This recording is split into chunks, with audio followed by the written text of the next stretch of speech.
This is the plaintiff, Daniel Armstrong. He says he rented a room in the defendant's house, and on the very day he was moving in, the defendant called him into his bedroom to speak with him. The defendant said he didn't like the plaintiff's mother coming over without his approval. He decided this was not going to be a good living condition for him, and now can't get the defendant to return the $2,400 he owes him. So he's suing.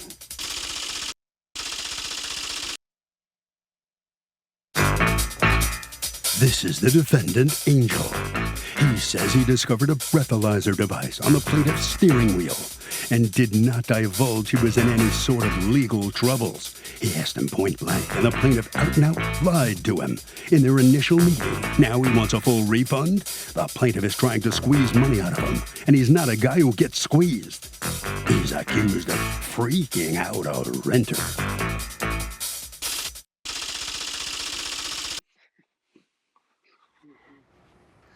All parties, please use your right hands. What you were Sworn, about Your to Honor. Thank you, Douglas. You're welcome, ma'am. Okay, Mr. Armstrong, you were going to rent, I guess, a room in Mr. Angel's home or apartment? Yes. Yeah, in his house. All right, did you two know each other, or did you come across it in an ad? We didn't know each other before. I came across it in an ad in Craigslist. I was looking for a place, a room to rent. I couldn't quite afford to live on my own, so I thought this would be a good opportunity to move out of my parents' house and rent a room. So I contacted Angel, and we had a conversation, and I ended up going over to his house, and we pretty much hit it off, and decided that, I was going to rent the room from him. Okay, so you give him a $900 deposit when? January what? I saw the ad at the beginning of December, and I gave him a $900 deposit on the 4th. I'm sorry, on December 9th. I'm sorry, December 9th, I gave him a $900 deposit. And we decided that I wasn't going to move in until February. How do you know, wait, slow down a second. When did you give him, you gave him a deposit, December when? December 9th. In cash? In cash, yes. Did you get a receipt? He sent me an email receipt for that, yes. Okay, hold on one second. I don't have a December 9th email. I have a January 9th email that says that. So was it January 9th, you think? Because the move-in was February 1st. Correct, yes. All right.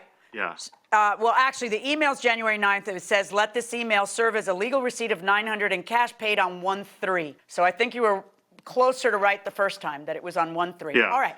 So then what happens? Go ahead. So then we decided I was going to move in February 1st. I went to go visit him in the hospital. Actually, I was going to drive him home from the hospital one day to discuss about Why were you in the hospital? Mr. Angel, why were you in the hospital? What happened? It was an injury that I had. I can't go on any further with that. Why can't you? Because it involved a punch in the face? What was it? What led to it? Are there any criminal charges pending because of it? No, there's no criminal. I don't have a criminal past. Mr. Armstrong, Yes. you were going to pick him up from the hospital. Did you end up picking him up from the hospital? No, I just ended up visiting him sort of like as a nice gesture. I bought him some soup. I bought him a coconut water. He ended up not being able to go home that night, so I just visited him for a little bit and discussed a little bit about what was going to happen with the move. Okay. So now I'm looking at a series of texts back and forth, which is closer to the move, and let's talk about those. On January 9th, you text him and you tell him, "Morning, Angel, I hired a mover for Saturday morning, February 1st. And then he talks to you about how much furniture you're going to bring. I'm worried it's going to be too much. Send me a detailed list. Do you guys end up working that out? Yeah, we do. No, we did not. Yeah. Well, I see a text from you, Angel, where you say, bring your leather couch. I just need some help clearing the garage. just a bit messy, not a lot, and we can store your couch there. I still need to take my bed apart in your room, wrap it and store it. I can. There's a couple of text messages that are missing in between there. Oh, give me the text messages that you want. Show me the ones you want me to see that are missing. No. I mean, we can go with that, but for me, I know there's some messages that are missing in between there. So, I mean, it's really. Do you have any messages that you want? Right, but you didn't introduce messages into evidence. Do you want? No. Are there any messages okay. All right. No. So these are something about screenshots the of your telephone. January 21st. Let's get to January 31st when stuff is happening. Yeah. So can I tell you what happened on that day? Yeah, tell me what happens on the 31st. So on the 31st, I came over. It was the day before the move. I wanted to make sure everything was okay, what we were going to go through. I had actually my mom come with me over to the house. There was one thing I did apologize to Angel about, that he said that if I was going to bring anyone over to tell him beforehand. But I figured it was my mom. I just wanted her to see where I was going to live. So we came in just to talk about what was going to happen the next day. And No, we didn't. I thought everything was Can you fine. hold on? Can you put a pin in that just 1 second? Angel, you Sure. send Daniel a text that reads like this. As moving day approaches, expectations need to be discussed. You're the first person I would ever consider bringing your own furniture, especially a moving truck. I've placed a punch list together, and there's 1, 2, 3, lots of stuff about the storage area. I hate clutter. When you come to pitch in before move-in date, take note that it's going to fit through the stairs and have a clear understanding. I mean, this is really good. This is what roommates should have, a clear understanding. So why earlier were you saying, no, we never came to an understanding of what he was bringing? That was the text message that I was talking to you about, that there was one missing. But when I made that punch list, it was strictly because I saw, I think that there's in the punch list that he needed to come to help me clear out that room. He came, I contacted him, I think it was like 3 or 4 times to see if he was going to come. Each time he canceled. When he came that day, and I can't recall, I'm not going to say it's such a date, but I remember he came in the day with his dad. He came with his father to look around. That was a red flag for me, that a grown man needed his dad and his mommy to come and see. I told Why? them. I would take my mother and say, well, not now, but in the day, I could take my mother to have her opinion. They respect their parents' opinion. Why is that so bad? That's not where I come from. He's a grown man. Stop He's a not second, Daniel. 18-year-old kid coming out of college. So he did come with his father, which, he was very kind. His father was very gentle, very nice. He came in without the air that his mother came in. And that's where the problem really rose to the point of saying, there's a problem here. His mom came in there, like Miss Hannigan from Little Orphan Annie, telling me, when are we going to move this? Are you going to move that? And I mean, literally like clutching to her pearls and looking around my house like she came from something much better, which for me, it kind of looked like she used her communion money to get the coat that she had on. So it really was irritating that, one, she hid behind the side of the door. That's what she did. When I opened up my front door, all I saw was him.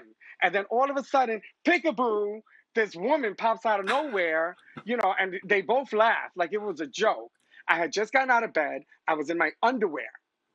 I wasn't expecting anybody in my home to have this woman You're expecting practically ask me to sit down and make But some tea. but you were expecting with Daniel, if you didn't want the woman to come in, why didn't you just tell her not to come in? Because it said it was his mom. And, where I come from, what are you going to do? What are you going to kick out somebody's mom? I practically waited for her to leave, and then I ripped into him and say, one of my rules were you can't just bring somebody in my home, by surprise, and I don't know how to even open this door in my underwear. Well, in fact, you text him. Do you realize both you and your mom said, we'll see to me when I informed you of who I rented a room to?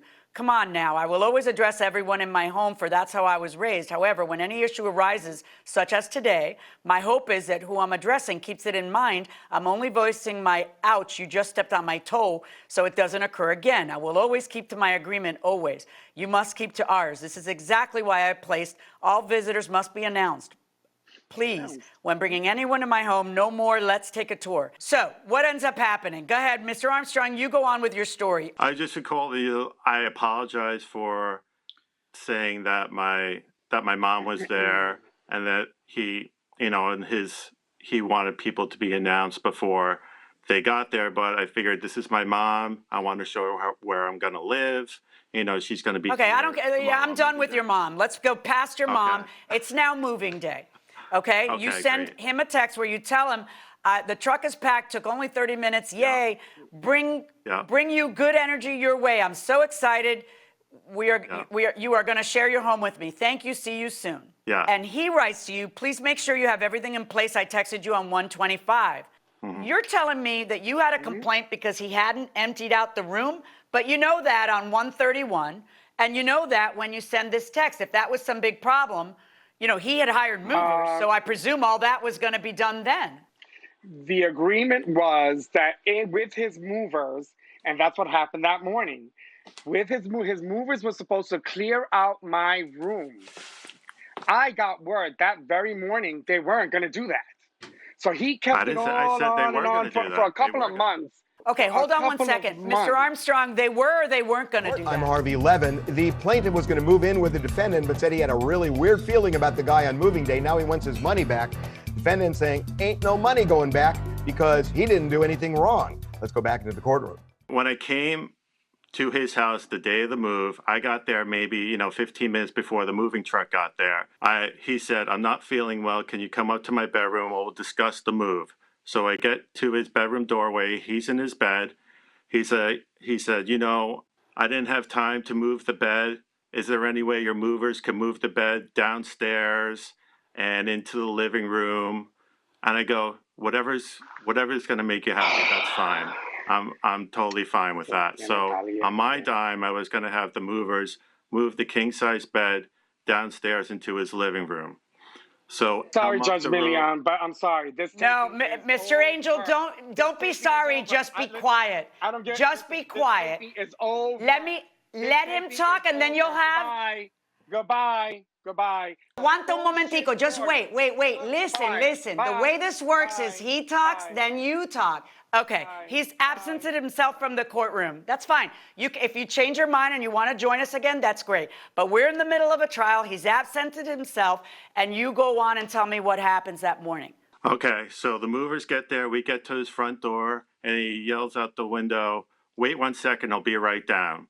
So he comes down. He's like, I need to talk to you for a minute. So just at the front door, I go inside. He's on the movers are on the other side of the door. And he says to me, you can take that truck and bring it back to where it came from because you're not moving into my house today because the neighbors are going to take pictures. I told you I didn't want a giant truck in front of my house, so you can take it back to where it came from. So I'm like totally dumbfounded. And I said, guys, I don't know what to do. I guess we have to just move my stuff back to my house. So I go inside, I go, listen, Angel, this isn't going to work out. Just give me my money. It took you till then to understand that? Because I'm reading months and months of text between you two where I don't see how someone who seems as balanced as you reads these texts and doesn't think this is a terrible idea. Yeah. I had a bad feeling the night before, but I felt there was already did so much stuff to hide the movers, packed everything. How much did you pay the movers?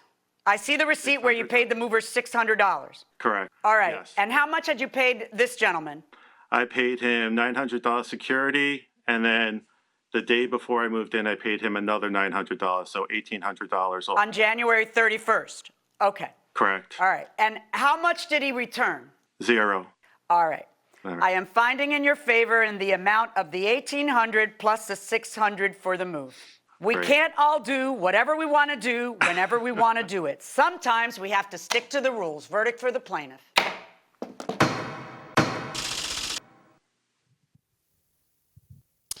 So the plaintiff prevails. He gets exactly what he was suing for, the full $2,400. The defendant, as you know, He left the courtroom. He's going to find out soon that he has a judgment against him for $2,400. Mr. Armstrong, one quick question I want to ask. There are more, but one thing I wanted to find out from you is, if your mom and dad had told you they didn't like where you were going to move in, what would you have done? They wouldn't say that to me because I'm an adult and they want me to make my own decisions. All right. That's it for the case. Thank you very much. Congratulations. You've prevailed. Thank you. All right, let's join Judge Marilyn Millian and her husband, Judge John, now for another edition of After the Verdict. Sometimes you receive in life a series of clues from which you can decipher the puzzle. And eventually the plaintiff figured this out. Unfortunately, he was on the verge of moving in when he figured it out. But there were a few warning flags that flew up, correct? Yes. For example, the defendant kept interrupting the plaintiff and calling him a liar. And honestly, if somebody said to me that my mom was dressed like she paid for her clothes with her communion money, you'd have bigger problems than a judgment from your courtroom. Let's face it.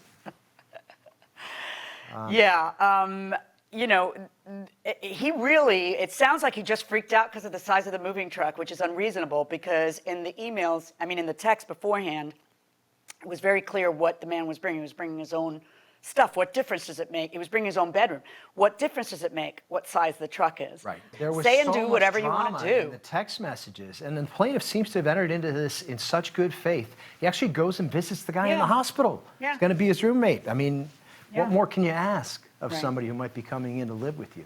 Right. Really didn't turn out so well. No, it did not. Well, at least he's got the judgment.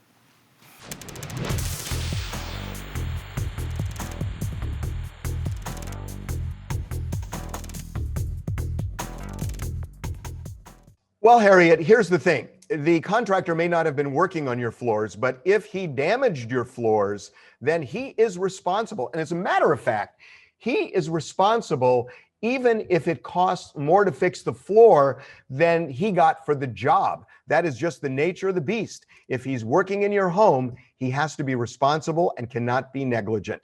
That will do it for this case. Litigants for the next case on the way into the courtroom right now.